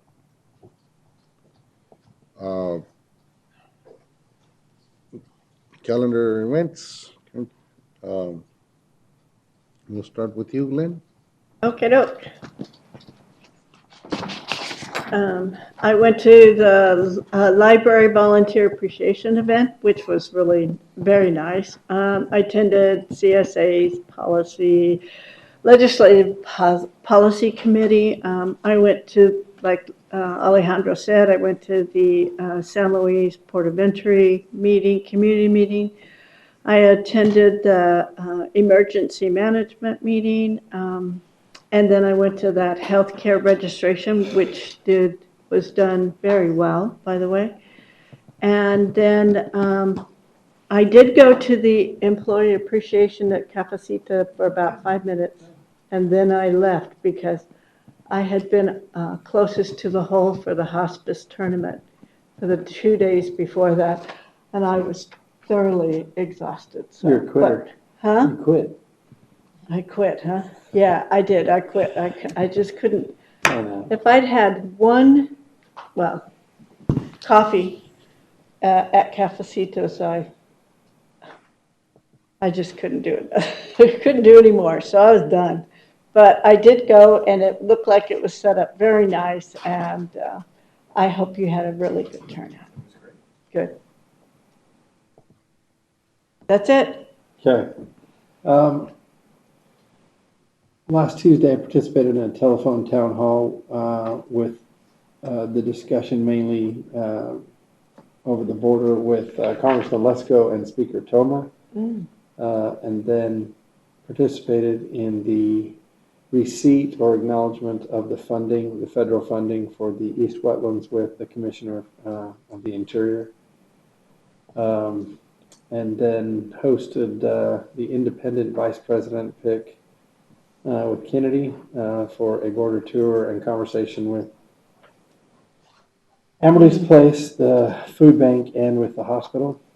And took several calls from different constituents. Our GYDC meeting was rescheduled, but we did participate in the review of candidates that have submitted applications to be considered as the executive director, and participated in the boardroom board meeting for the Yuma Crossing National Heritage Area. And Friday, my wife and I went to visit Bonnie and Gary Knight in the Phoenix at the hospital, and then went back Sunday and arrived about 30 minutes too late to be with them. But went to their house and extended our support to the Knight family. Thank you. Oh, see, attended the fair. Oh, and the fair. Oh, yeah. Worked the booth out there, attended the Mohawk Irrigation District Board meeting.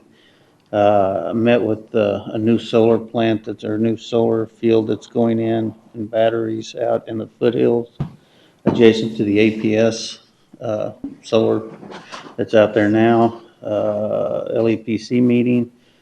Met with numerous individuals reference to some issues they've got with an RV park out in the foothills, trying to help them through that. Several other different meetings. Attended a benefits Saturday night for Ryland Crouch, who was one of the founders for Amberley's Place. He helped get Amberley's Place started. We lost him way too soon, about 5 years ago, but his family does a real nice benefit every year. With the proceeds going to law enforcement cadets, candidates, to help them with their scholarships and stuff, and Amberley. So it was a good time. Saw a lot of old friends and stuff, and that's about it. Well, I also went to the fair. I should have stayed longer, but I went to the fair for a little while. I'd like to remind everybody, today is April 15th, the last day you can file your taxes. So maybe a reminder to some of those people who are not always doing it. I did it. We had a meeting of the Vision Group, the original Vision Group, as you probably aware now. The San Luis, it's got a new Vision Group, a younger version of the older one. But we had a meeting and we talked about logistics. It seems like some of the numbers, the trucking numbers, crossing numbers, are a little messed up. Shows a very high increase in trucking numbers, which isn't borne out by the fact. I want to congratulate the organizers of that off-road expo. There were probably 4,000 to 5,000 people out there the night before last. It was one of those premier events of the season for those people who race in dirt and all that stuff. It was incredibly packed, and I think that's it. I also attended the fair for a little while. Just went and bought a corn dog and that was it. And I also participated on the YMPO meeting, but then they cut me off with the phone. Oh, yeah, No, I forgot. I saw the message Yeah. that they came back online on the phone, but I Missed this. was driving, so I couldn't. Yeah. Too many numbers on that for that phone call. And that's it. Yeah. I'm sorry, I forgot. I attended YMPO meeting and I attended Amberley's Place for that NAU presentation. I forgot those two. Yeah. Thank you, Mr. Chair. I also attended the Yuma County Library District Volunteer Appreciation Event with Supervisor Pancrazzi, GYPA board meeting. Met with Jerry Cabrera of Elevate Southwest. Forefront ED meeting, which Chairman Porteous, you were at as well. Quarterly admin team staff meeting. Met with Deputy County Administrator Josh Scott, Mayor and I of Somerton, and Somerton City Manager Louis Galavis to discuss potential land swap in Somerton. Arizona County Treasurers Association conference dinner at the Territorial Prison. County Managers Association meeting. Arizona County Insurance Pool meeting. We had the Employee Appreciation event at Cafecito that Supervisor Pancrazzi mentioned, and it was great. I'd say up to 300 people there. It was really, really nice. And then, of course, we have the Employee Recognition Ceremony, as previously mentioned, this coming Wednesday, 3:30 at the Historic Yuma Theater. Down the street, we've got the Years of Service Safety Excellence Award, Courts and County Employee of the Year Awards, and, of course, the new Chairman's Cup. So looking forward to that. Thank you. Sounds like the Masters. Chairman's Cup, yeah. You know, you meant, I missed the meeting for that luncheon with the mayor from Somerton and I couldn't make it. But, you know, just so everybody's aware, you know, that meeting was like what you mentioned there's land available over there that the city of Somerton has. And one of the things, and I brought up this with Susan a while back about a land swap with the building that the county owns, the courthouse, and that's for future. Like I say, when I talk about future expansion for the health department or satellites or any or sheriffs, that's where I'm trying to get so that everybody's on board and know, or at least knows what's what's ahead. And it's not for next year. It's not, you know, it's this is down the road, but we need to have a plan. Very good. All right. And those kind of things take years.